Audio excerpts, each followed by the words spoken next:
Hey, folks, good morning and welcome to the Wednesday edition of the Joe Mangiacotti Show here on AM 830 WCRN. Now, interesting thing enough, it's not going to be a normal type show because if you're listening to this or seeing this, you're only seeing it on, say, WCRN's Facebook page or my social media platforms, which would be Facebook, X account, Twitch TV, LinkedIn profile, YouTube, Rumble, and yes, even Instagram.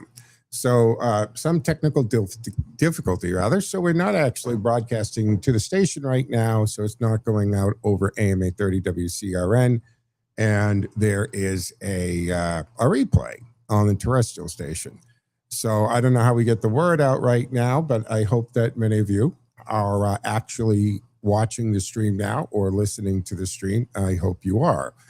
And I made the decision to go ahead and just cover the things that we're going to cover on today's show anyway, even if we aren't getting out to the terrestrial signal. Because believe it or not, a lot of work does go into prepping on a show and putting things together. So the normal housekeeping, I would say, to reach us at 508-871-7000 and all of that. However, given that we're not going to the station, calling 508-871-7000 isn't going to matter. But you can actually still text me at 617-297-8388, 617-297-8388.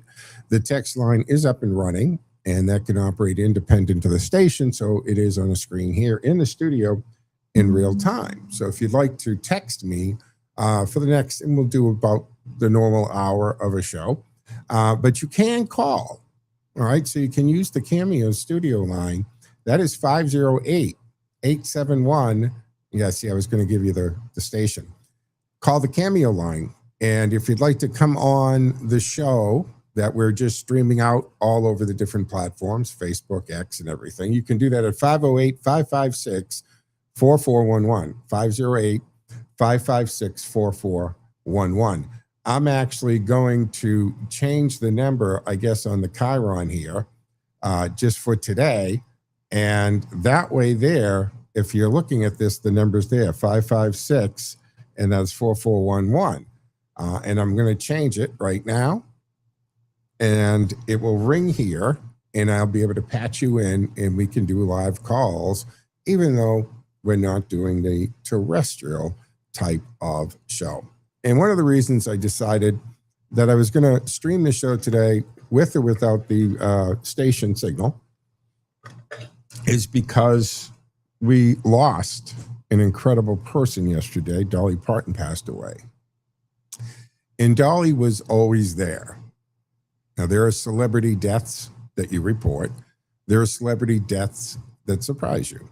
And then there are those very few that somehow feel personal, even though you never actually knew the person. Yesterday, we lost Dolly Parton, and this one hurts. I have been trying to figure out exactly why Dolly's passing makes me sad as it does, and I think I've figured it out. Dolly was always there. Dolly Parton was famous before I was born. From my earliest memories, there was Dolly, that unmistakable voice, that enormous blonde hair, the rhinestones, the laugh, the sense of humor. And beneath this larger-than-life character was an extraordinarily talented songwriter, a remarkably smart businesswoman, a woman of faith, and by seemingly every account, a genuinely decent human being. There are very few people in our lives whom we don't actually know, yet somehow assume will always be there. For me, Queen Elizabeth was one of these people, right? The Queen was there when I was born. She was there throughout my childhood. She was there through my adult life. Presidents came and went. Prime ministers came and went. The world changed around her. But the Queen was always there. And strangely enough, Dolly Parton occupied a similar little place in my consciousness. Dolly was always there. She was born in 1946 in the mountains of East Tennessee, the fourth of 12 children, growing up poor in a one-room cabin. This wasn't some carefully constructed Nashville origin story. Poverty was part of her life. Her father, Robert Lee Parton, was a hardworking and intelligent man, but he couldn't read or write, and Dolly never forgot that. She started singing in church, appeared on local television when she was 10, made her first record as a young teenager, and appeared at the Grand Ole Opry at 13. And the day after graduating from high school, she headed for Nashville. And from those Tennessee mountains came one of the greatest songwriters America has ever produced. Jolene, Coat of Many Colors, 9 to 5, and of course, I Will Always Love You.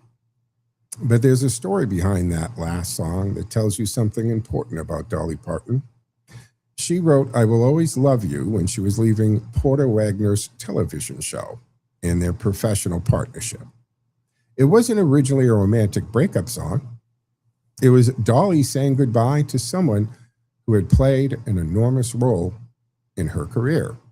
The song became a #1 country hit. And then Elvis Presley, the king himself, wanted to record it. Think about that for a moment. You're Dolly Parton. Elvis Presley, the biggest star on earth, wants to record your song. Dolly was thrilled. The session was being planned. Elvis had worked up the song. Dolly was supposed to go to the studio. And then the day before the session, Elvis's manager, Colonel Tom Parker, called. There was a condition.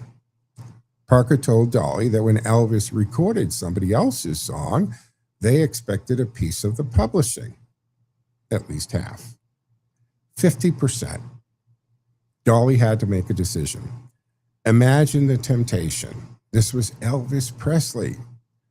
Almost anyone would have said, "Where do I sign?" But Dolly said no. She later said she cried all night over it. She loved Elvis and desperately wanted to hear him sing her song. But she understood something that a lot of performers never learn. The song was hers. She wrote it. She owned the publishing. And she wasn't giving half of her most valuable copyright away, not even to Elvis Presley. That decision tells you just how smart Dolly Parton was. Because nearly 20 years later, Whitney Houston recorded I Will Always Love You for The Bodyguard, and it became one of the biggest recordings in music history. Dolly still owned her song. That decision she cried over decades earlier paid off beyond anything she could possibly have imagined. That's Dolly. The big hair, the country girl joke sometimes allowed people to underestimate the woman underneath them, and I suspect Dolly was perfectly happy to let them. Because underneath all that rhinestone was one hell of a businesswoman. But I think an even greater legacy is something that has nothing to do with records. Dolly never forgot that her father couldn't read or write. She talked about how intelligent he was, how being unable to read had limited him. So in 1995, she started Dolly Parton's Imagination Library in her home county in Tennessee. The idea was beautifully simple. Send books to children free every month from birth until age 5. It began in one county. It spread across America and eventually internationally. By 2018, Dolly personally presented the 100th millionth book from the program to the Library of Congress, and it didn't stop there. By 2025, the program had passed 300 million books gifted, and today it sends books to more than 3 million children every month. Think about that legacy. 3 million children receiving a book every month because one little girl's father in the mountains of Tennessee couldn't read. She took something painful in her own family and turned it into opportunity for millions of other families. And here's another reason I loved Dolly. I didn't know who Dolly Parton voted for. No clue. Think about that. And think about how unusual that has become, especially over these last several years. We live in an age when actors, singers, athletes, and celebrities seem almost compelled to tell us what we're supposed to think about everything.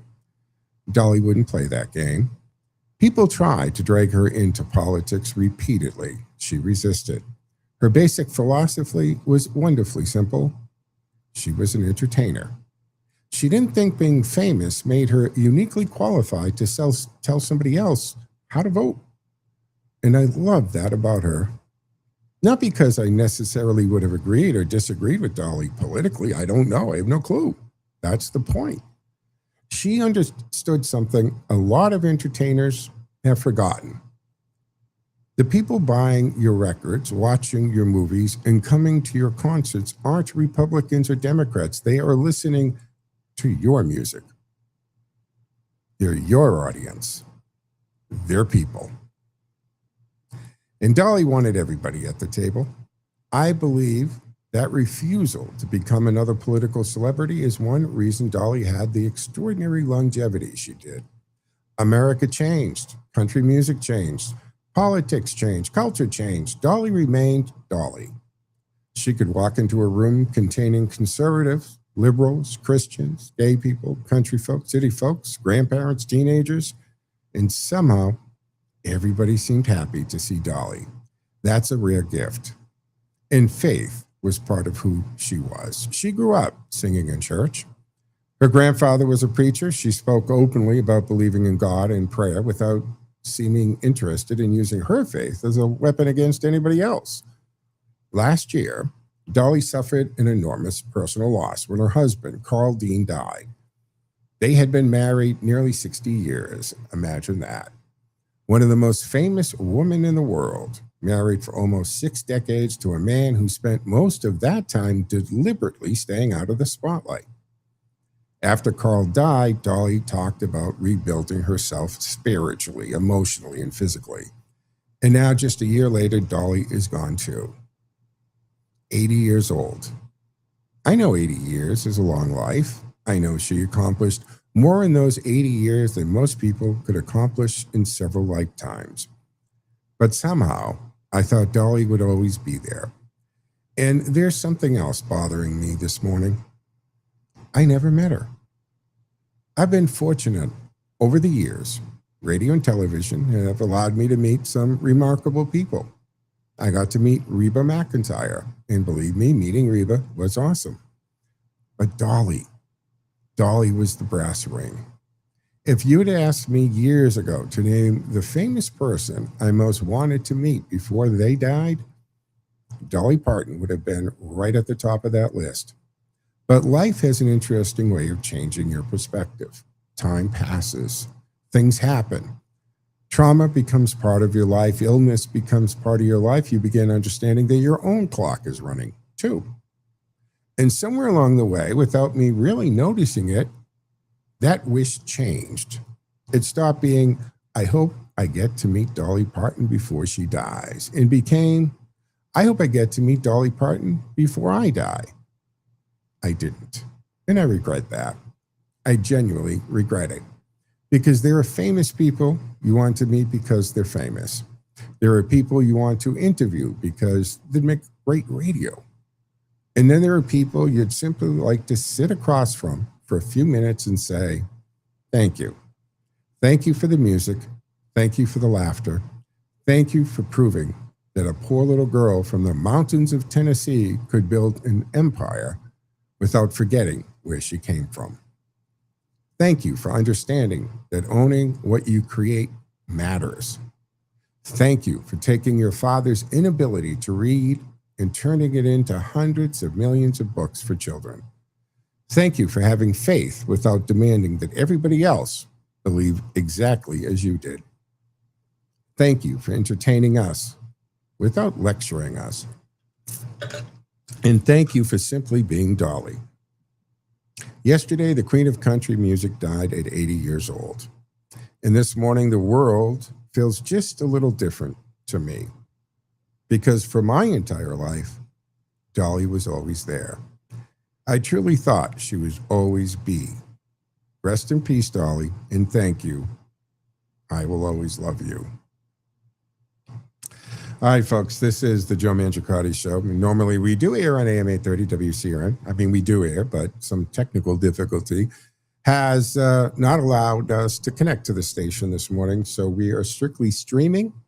So if you're watching this on Facebook or X, Twitch TV, Instagram, Rumble, YouTube, any of the multiple ways that we can stream the show, thank you for sticking with us. And you can call this show today, even though it won't go through the radio station.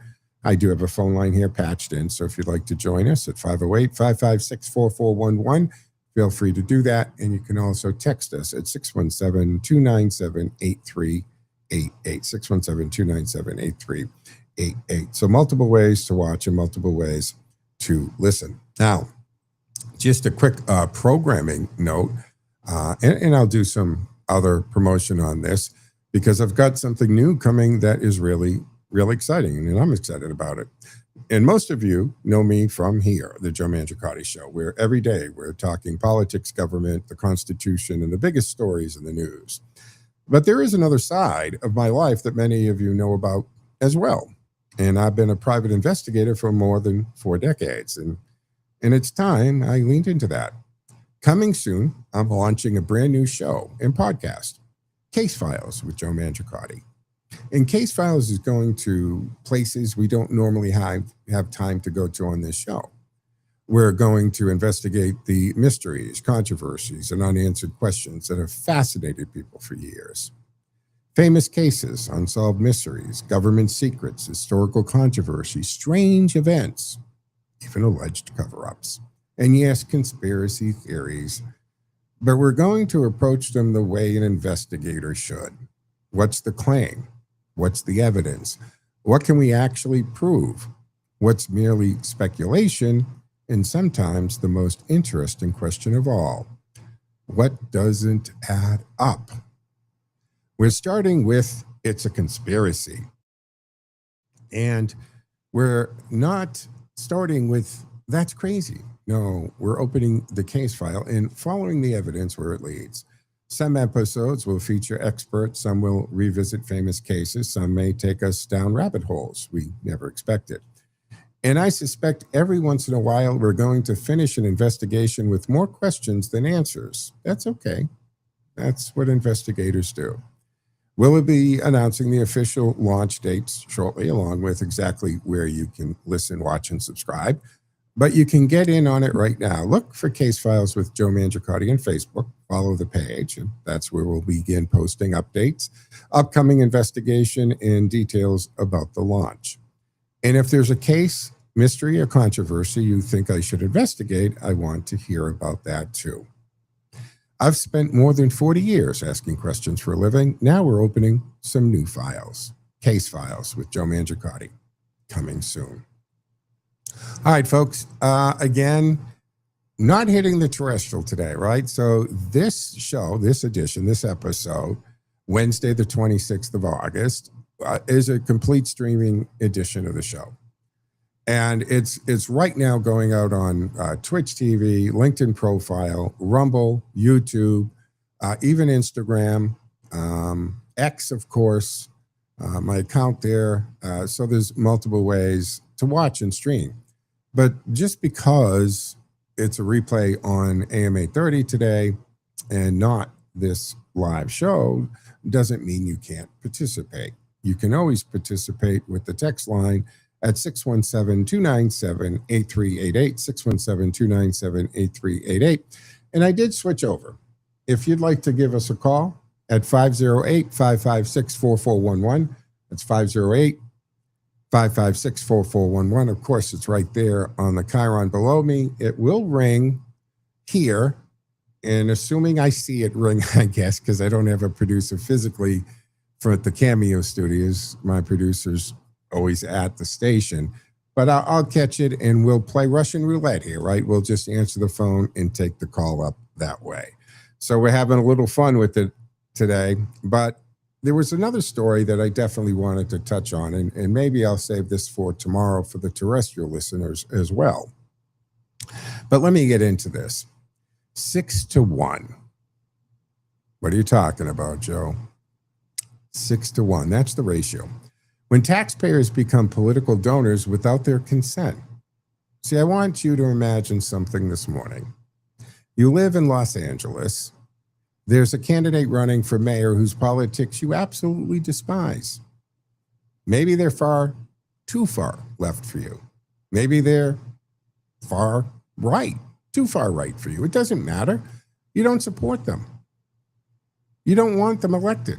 You certainly don't want to give them your money or the taxpayers' money.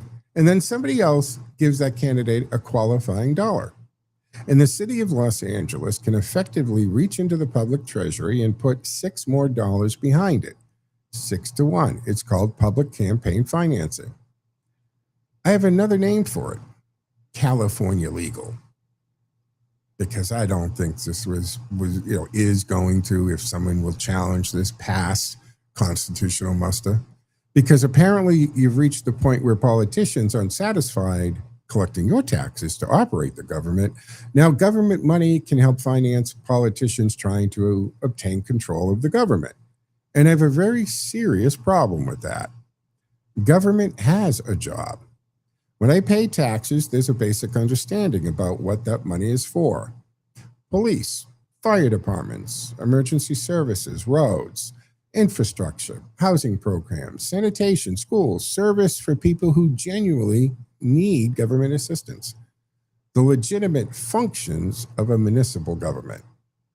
What I don't believe government should be doing is taking money from the public treasury and putting it into political campaigns. Because here's the question nobody should be afraid to ask. Why should one citizen be compelled through taxation to help financially political speech with which that citizen profoundly disagrees?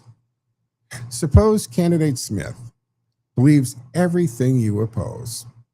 You don't contribute to candidate Smith, just don't donate. You actively oppose candidate Smith. Maybe you contribute to candidate Jones specifically because you want Smith defeated. Yet qualifying contributions to Smith can unlock taxpayer money for Smith's campaign. That means public dollars can ultimately purchase mailers, advertising, campaign staff, signs, digital advertising, and political messaging designed to elect someone you don't want in office. I think there's a legitimate First Amendment question here, right? And I think, and I'd like to see rather, somebody take that question all the way through the courts. But let me be precise about the law, because there's an important distinction here. I'm not telling you this morning that the Supreme Court has already ruled Los Angeles 6-1 program unconstitutional. It hasn't. In fact, public campaign financing systems have existed for decades. But the Supreme Court has demonstrated that public financing isn't automatically immune from First Amendment scrutiny. In Arizona Free Enterprise Club versus Bennett, the court struck down an Arizona mechanism under which spending by privately financed candidates could trigger additional taxpayer funding for their publicly financed opponents. The court concluded that mechanism burdened political speech. Los Angeles system isn't identical, that's important, but I think there's another constitutional question worth litigating. What about compelled financial support for political speech itself? I understand the government's response. Taxes fund things individual taxpayers disagree with every day, don't they, right? Certain books might be in the library or available to grades you think are inappropriate, right? Schools have maybe drag story time that you don't agree with. So taxes do fund things that individuals disagree with every day. A pacifist cannot withhold a portion of his federal taxes supporting the Pentagon. A conservative can't individually opt out of programs created by Democrats. A liberal can't withhold taxes from programs enacted by Republicans. Government couldn't function otherwise, fair enough. But campaigning is different. This isn't governing. This is political speech designed to determine who gets to govern. That's precisely why I think the question deserves scrutiny. 6 government dollars for 1 private dollar. And look at the incentive we've created here. Instead of telling candidates, go convince people to support you, we say, go convince somebody to give you a qualifying contribution, and government can multiply part of it 6 times. Why? If your ideas are popular, raise your money. If people believe in your candidacy, convince them to contribute. If nobody wants to contribute to your campaign, perhaps this information voters should know.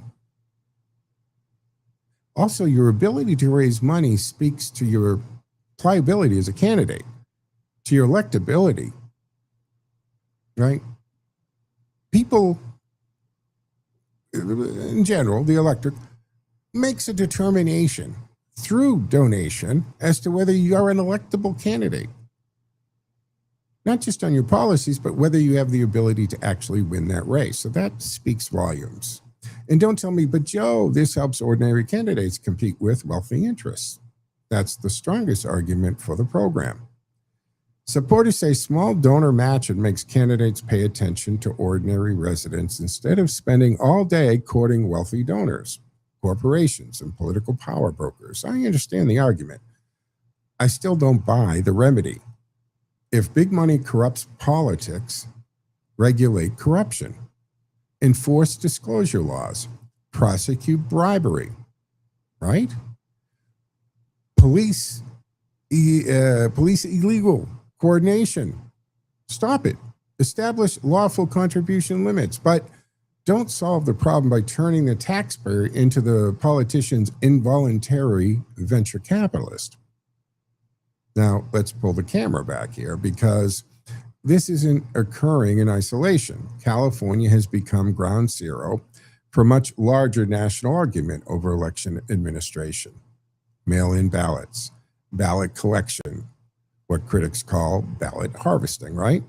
Drop boxes, voter identification, ballot curing procedures, long counting periods. And we need to be careful with our language here. Those practices are not evidence by themselves that an election is fraudulent, but Americans absolutely have the right to debate whether particular election procedures maximize security, transparency, and public confidence. And California is having that fight right now. The fact, or rather in fact, voters this November will consider a constitutional amendment that would impose additional voter identification and citizenship verification requirements. California currently does not generally require voters to present government-issued photo identification every time they vote. The proposed amendment would change that. So apparently, millions of Californians themselves think this is a debate worth having. Then there's the Stop Nick Shirley Act. Just days ago, Governor Gavin Newsom signed AB 2624. Republican critics have nicknamed it Stop Shirley Act. Now, accuracy matters. That's not its official name. The law expands California's safe at home address confidentiality program, qualifying employees of certain immigration nonprofits. So supporters say these workers have faced threats, harassment, and doxing, and deserve protection. Critics, including people angered by Nick Shirley's investigative videos, fear the law could make it more difficult to identify or investigate people connected with publicly funded organizations. That's the legitimate argument. So don't tell me simply it's the Stop Nick Shirley Act and stop there. Tell me what it actually does. Then let's debate that, because my principle works both ways, right? Government should not be able to hide legitimate wrongdoing behind privacy protection, but neither should someone's home address become fair game merely because somebody disagrees with his politics or his work. Protect people from genuine threats, protect journalists' ability to investigate, and prosecute actual fraud wherever it exists. These principles shouldn't be partisan. Here's where I come down on the 6-to-1 program. The Nick Shirley fight is complicated. Election administration is complicated. This isn't. I don't want government financing politicians. Republican, Democrat, socialist, libertarian, progressive, conservative, I don't care. If a Republican candidate I loved were receiving $6 taxpayer dollars for every qualifying private dollar, I'd oppose the principle there too. Because government exists to serve citizens. Politicians should have to convince citizens voluntarily to finance their campaigns. The taxpayer shouldn't become an involuntary campaign donor. And there's something almost backwards about the politicians telling us that democracy requires government to subsidize politicians. No. Democracy requires politicians to convince us. Convince me to vote for you. Convince me your ideas are better. And if you want campaign contribution, convince me to give to you. Don't take money from the public treasury and tell me it's somehow promoting political freedom. Because political freedom includes something extraordinarily important: the freedom to say no. No, I don't support you. No, I won't vote for you. And no, I don't want to finance your campaign. 6-1? Make it 60-1. And the principle doesn't change. Political support ought to be voluntary. And if politicians cannot convince enough citizens to voluntarily support their campaigns, taxpayers shouldn't be forced to come riding in to their rescue. That's not how it works. And that's how I see that. Again, we're only streaming today's show because of technical difficulties to connecting to the station. So you can actually call in at the 50. This is the Cameo number. I put it on the Chiron, folks. 508-556-4411. And of course, you can still text us at 617-297-8388, 617-297-8388. We have no new texts here this morning, but that's how we're dealing with this. All right, there was one other story I did want to touch on because we were all watching the South Carolina situation, right? Because of Lindsey Graham's untimely passing here. So I have this to say on this. It's the president. Mr. President, sometimes you have to let voters decide. See, President Trump got another victory last night, right? His candidate, Darlene Graham, defeated Congressman Ralph Norman in the South Carolina Republican Senate runoff. And before somebody misunderstands what I'm about to say, let me establish something. I completely understood the decision to appoint Darlene Graham to her late brother Lindsey's seat. There was something fitting about it, right? Lindsey Graham died suddenly. South Carolina needed somebody to finish the term. His sister had spent her career in public service. Governor Henry McMaster appointed her. Trump urged him, even called him. Fine. Let her finish her brother's term. Let her honor Lindsey. Let her keep the seat warm until South Carolina's decide who should represent them for the next 6 years. But that's where I think the president should have stopped. Because an appointment to complete your brother's unfinished term in an election to a 6-year term as a United States Senate are two different things. And Republicans cannot afford to forget that distinction. It's a big distinction. The Senate is not ceremonial. Control of Congress is extraordinarily important. A Senate majority determines committees.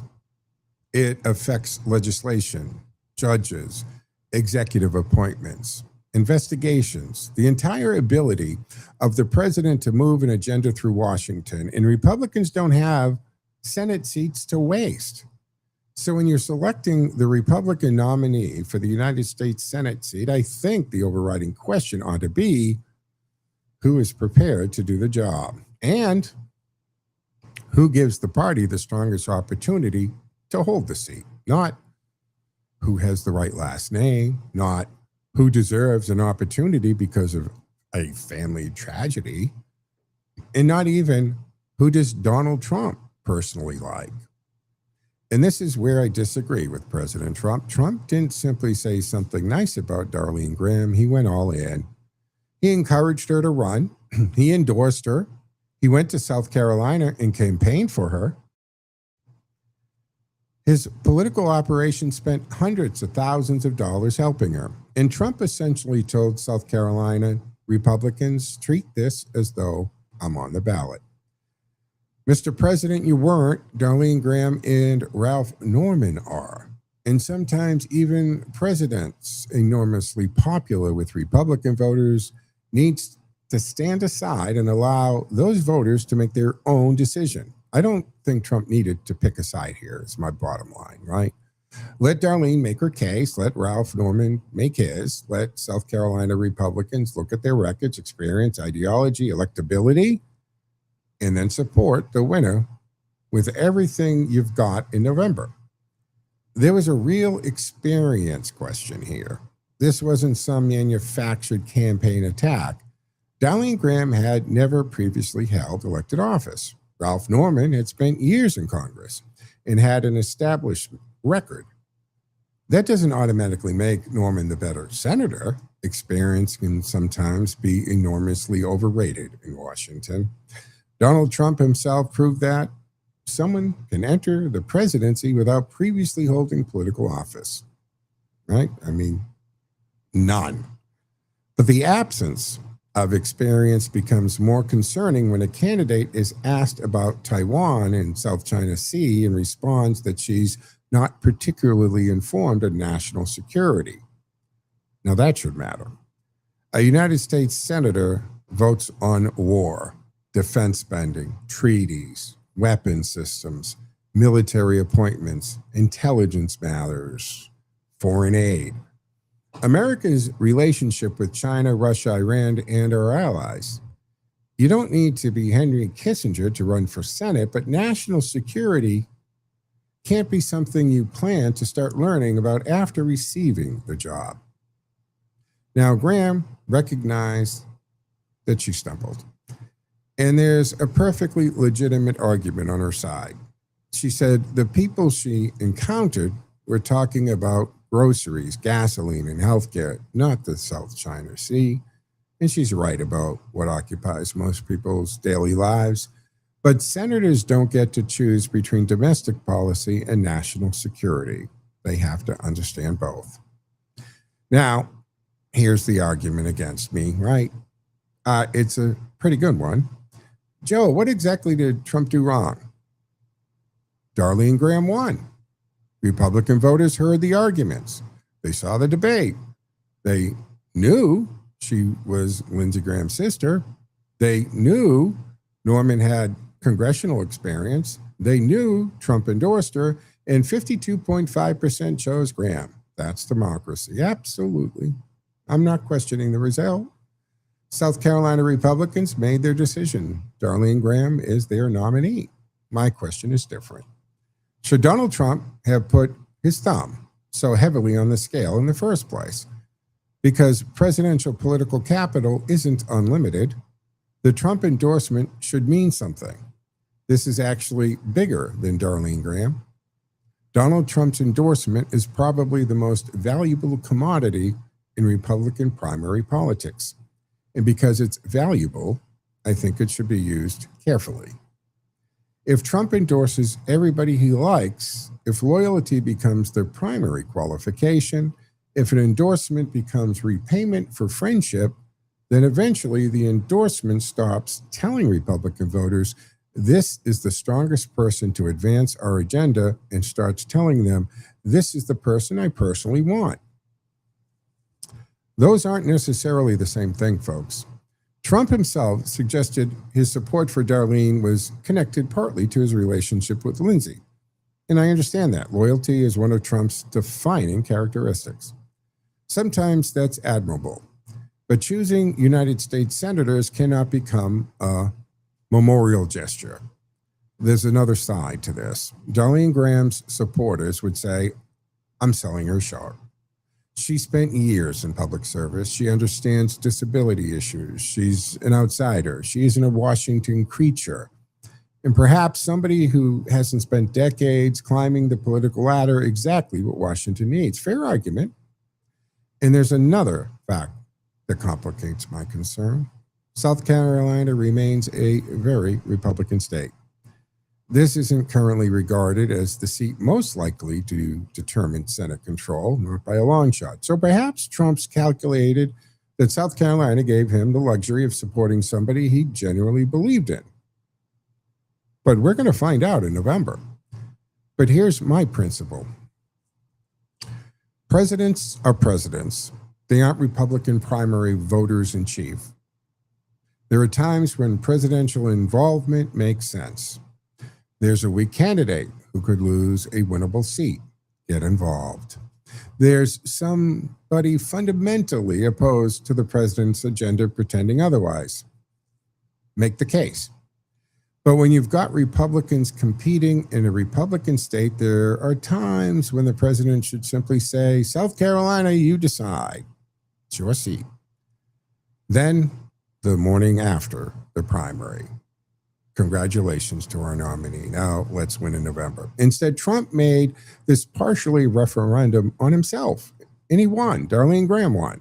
So congratulations to Senator Graham. Now comes the part that matters. She has to demonstrate that South Carolina Republicans didn't merely elect Lindsey Graham's sister, they elected a United States senator.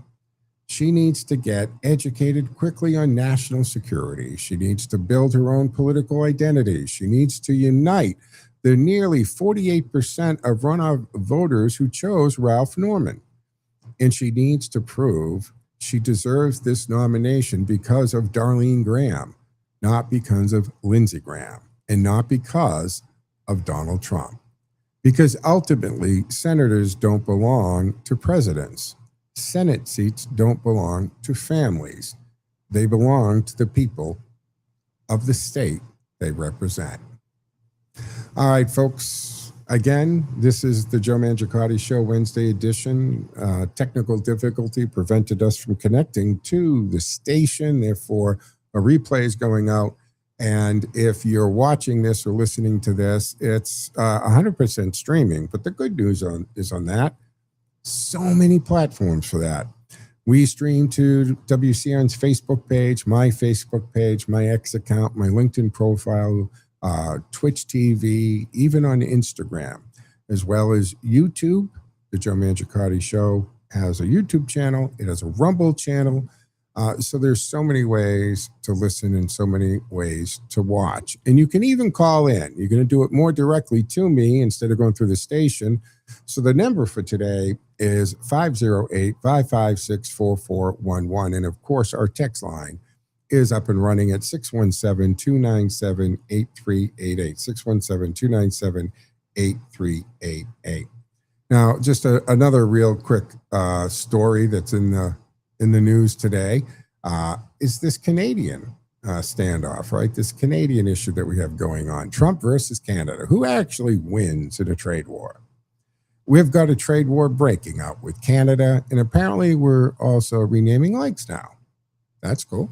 Hey, if Gulf of Mexico can become Gulf of America, why can't we do it anywhere else? Canada announced yesterday that it is retaliating against President Trump's latest tariffs. Beginning September 8th, Canada will impose tariffs ranging from 15 to 50% on roughly 700 categories of American products, representing about $27.6 billion, Canadian dollars in imports, right? That's going to be steel, aluminum, dairy products, appliances, agricultural equipment, electronics, and food, and a whole lot more. Why? Because President Trump just hit approximately the same value of Canadian products with tariffs reaching 50%. Trump hits Canada, Canada hits America. And now everybody waits to see who blinks. Here's my problem. At some point, right, somebody has to remember that the United States and Canada are customers of each other. We're talking about nearly $900 billion in annual trade. These aren't two economies operating independently, folks. We build things together. We sell things to each other. American companies buy Canadian materials. Canadian companies buy American components. Farmers sell across the border. Energy crosses the border. Manufacturing supply chains cross the border. Sometimes components cross that border multiple times before somebody buys the finished product. So this isn't economic warfare where we can bomb somebody else's factory and go home. We're connected to the factory. Now, I understand what President Trump is doing, and I think some of his critics deliberately pretend they don't. Trump believes America has spent decades allowing other countries access to the world's greatest consumer market, while those countries protect their own industries. His message is, those days are over. He's been talking about this for decades. You want access to 340 million American consumers? Fine. Then American businesses get fair access to your consumers. And if they don't, tariffs. There's nothing inherently crazy about using America's economic leverage to demand reciprocity by that question, right? So what's the end game? Because tariffs make sense to me as leverage. They make considerable less sense as a permanent condition. That's unsustainable. If I threaten Canada with a tariff and Canada eliminates an unfair trade barrier, terrific, make the deal, remove the tariff, right? Everybody goes back to business. But if I put 50% on Canada, Canada puts 50% on us, I respond with 75, they respond with 70. Congratulations, we haven't achieved free trade. We've achieved mutually assured taxation, and somebody eventually pays those bills. Businesses pay, consumers pay, workers pay when companies lose markets. And politicians keep telling everybody they're winning. Here's something else Americans need to understand. Canada isn't simply throwing darts at a catalog of American products. They're being strategic here. They're targeting products that can cause economic and therefore political pain inside the United States. That's how trade wars work. You don't just ask what can be taxed, you asked, what can we tax that makes somebody powerful pick up the telephone and call the White House? And Canada has another card. Ontario Premier Doug Ford is already talking about electricity and critical minerals. Now we're getting into serious territory because energy isn't a bottle of maple syrup. Critical minerals aren't hockey sticks. Those are strategic resources. So before this escalates further, somebody needs to answer a very basic question. What does victory look like? What specifically does Canada have to change for President Trump to say, deal, tariffs come off? Because if there isn't an answer to that question, then this isn't leverage anymore. It's just a trade war. And then because apparently international economic warfare wasn't entertaining enough, President Trump announced he's considering renaming Lake Ontario to Lake America. Mr. President, I appreciate the trolling. I really do. I appreciate a great troll. There just is one small problem. We only own about 40% of it. Actually, 47% of it. Apparently, Canada wasn't consulted about the other 53%. But underneath the joke, I'm not convinced, antagonizing the Canadians just for support, or just for sport rather, helps us get the agreement we supposedly want. Canada is not China. Canada is not Iran. Canada isn't Russia. Canada is our neighbor, our ally, and one of our largest trading partners. That doesn't mean we let Canada take advantage of us. Quite the opposite. If Canada maintains unfair barriers against American products, challenge them. Use American leverage. Negotiate aggressively. Demand reciprocity. But then make the deal. Because the objective isn't tariffs. The objective is better trade.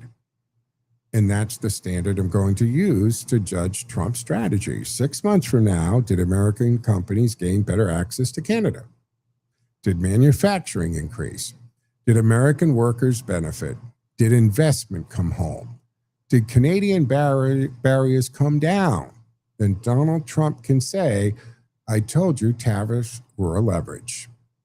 But if we're sitting here 6 months from now with 50, 75, or 100% tariffs, flying back and forth and prices increasing and American exporters losing Canadian customers, The conservatives shouldn't pretend that's winning merely because a Republican president is doing it. Tariffs are a weapon. Weapons are supposed to accomplish objectives. So tell me the objective, tell me the exit strategy, and then show me the results. Because ultimately, I don't care whether Trump wins the argument with Mark Carney. I want America to win the deal. We'll see what happens. Time will tell on this, but I think you should have a much better play on this. All right, folks, one more time, I want to tell you about a new show that will be coming up, video podcast that we'll be doing, a quick programming note, if you will. Most of you do know me from this show, the Joe Mangiacotti Show, where we, every day we're talking about politics and government and the Constitution and the biggest stories in the news. But the other side of my life that many of you also know from listening to me for decades on this station and other New England stations is I've been a private investigator for more than 4 decades, and it's time to lean into that. So coming soon, I'll be launching a brand new show in podcast, Case Files with Joe Mangiacotti. And Case Files is going to places we don't normally have time to go to on this show. We're going to investigate the mysteries, controversies, and unanswered questions that have fascinated people for years. Famous cases, unsolved mysteries, government secrets, historical controversies, strange events, alleged cover-ups, and yes, folks, of course, conspiracy theories. But we're going to approach them the way an investigator should. What's the claim?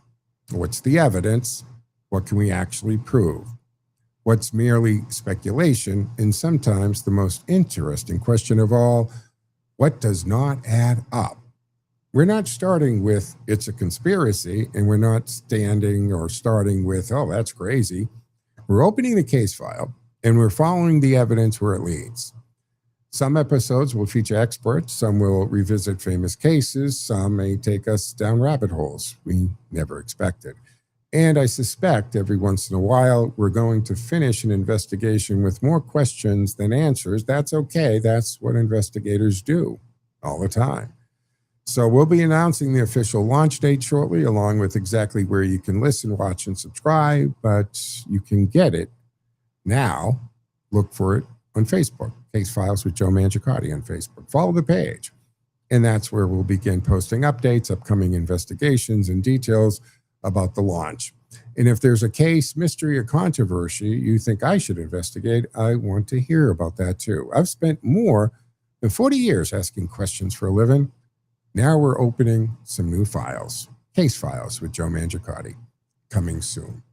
All right, folks, I think that will wrap up today's edition, again, because we're not structured with the terrestrial station today and just for streaming, no commercials, as you can tell.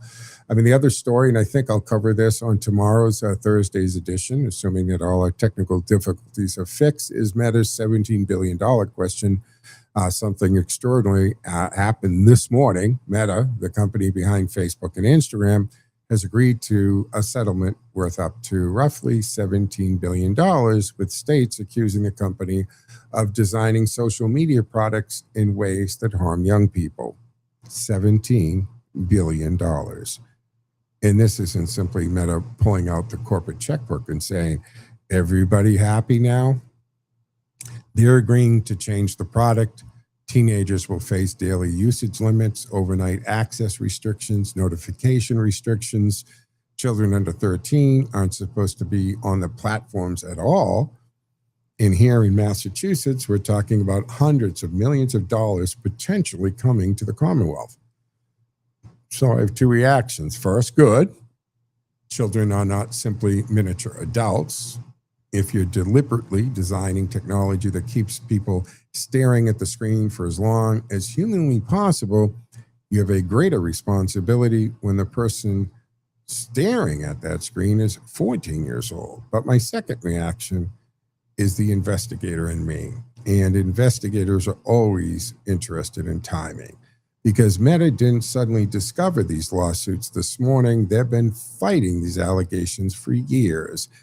And they didn't settle this case 6 months ago. They settled it during the trial. Instagram CEO Adam Mosseri had begun to testify. Prosecutors were questioning him about Meta's teen safety programs, Mark Zuckerberg was expected to take the witness stand, and now settlement. Let me be very clear. Settling a lawsuit is not an admission of guilt. Companies settle cases all the time because litigation is expensive, unpredictable, and dangerous. And when your potential exposure could conceivably reach tens or even hundreds of billions of dollars, there are perfectly rational reasons to make that deal. But $17 billion isn't lunch money. So I want to know, what did Meta decide it didn't want to risk happening in that courtroom? And then there's an even bigger question. For years, we've debated whether social media is simply something kids chose to use too much, or whether some of these products were deliberately engineered to make putting the phone down extraordinarily difficult. Infinite scrolling, notifications, recommendations, likes, algorithms feeds, or algorithmic feeds. One video leads immediately into another. Everything designed around one objective: stay here, because your attention has values. The longer you're looking at the screen, the more valuable you become to the platform. That's a business. But here's where I draw the line. An 11-year-old isn't a sophisticated consumer negotiating with a trillion-dollar technology company. If these companies know their design or their designs choose affect children differently, then they have a responsibility to act accordingly. Don't you agree? And apparently this settlement is going to force Meta to do exactly that. Now, I'm also a conservative, and that means I'm uncomfortable when government's immediate answer to every problem becomes more government, more regulation. Parents have a responsibility here too, maybe more responsibility than anybody. The government isn't your child's parent. Mark Zuckerberg isn't your child's parent either. You are. Parents need to know what their children are doing online. They need to establish limits. They need to occasionally, right? They need to use that ancient parental word that seems to have fallen out of fashion. No. But parental responsibility doesn't absolve corporations from corporate responsibilities. These two ideas can coexist. Parents have an obligation to protect their children. Companies have an obligation not to knowingly exploit children's vulnerabilities. And government has a legitimate role in enforcing laws when companies cross legal lines. And that's not socialism, that's the rule of law. Now, Massachusetts may receive at least $366 million from this settlement and potentially considerably more.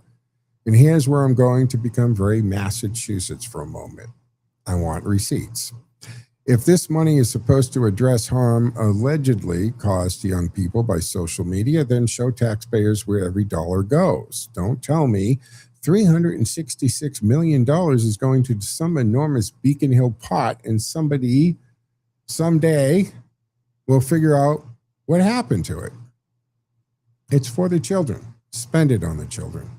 If it's for education, show the programs. If it's for digital literacy, show us the results. Transparency shouldn't disappear simply because the defendant wrote a very large check. And finally, there's something historically interesting happening here. For years, big tech told Washington, we aren't publishers, we're platforms. We're protected by Section 230. And if you've ever listened to me, this show, for any length of time, you know this has been a pet peeve of mine. I've talked about Section 230 forever.